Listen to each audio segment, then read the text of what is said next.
বাড়ি কোথায় বাবাদের? রাজস্থান। তুমি কি পড়াশোনা করো? বাংলা। তোমার আব্বুর নাম কি? তুমি এখানে আসছো কিসের জন্য? মুসলমান।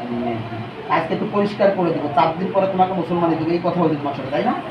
তাহলে আমি একটু পরিষ্কার করে দিই, 4 দিন পরে চলে আসবো নাকি? তাহলে তুমি কি কলেমা বলতে পারো?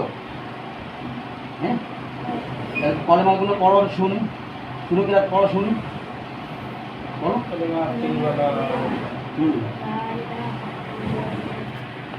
মুহাম্মদ রাসূলুল্লাহ। কালেমা তাইয়্যিবার অর্থ কি জানো? কি বলো তাহলে? কালেমা তাইয়্যিবার অর্থ বলো। দৌড়ে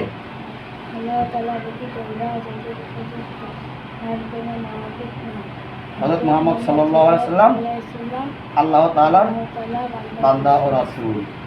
এবার একবারে কলেমা পড়লে মনে করো তোমার মুসলমানি শেষ হয়ে গেছে। কি বলছে কথা বুঝছো? দেখতে মুসলমানিটি আমরা সম্পন্ন করলাম।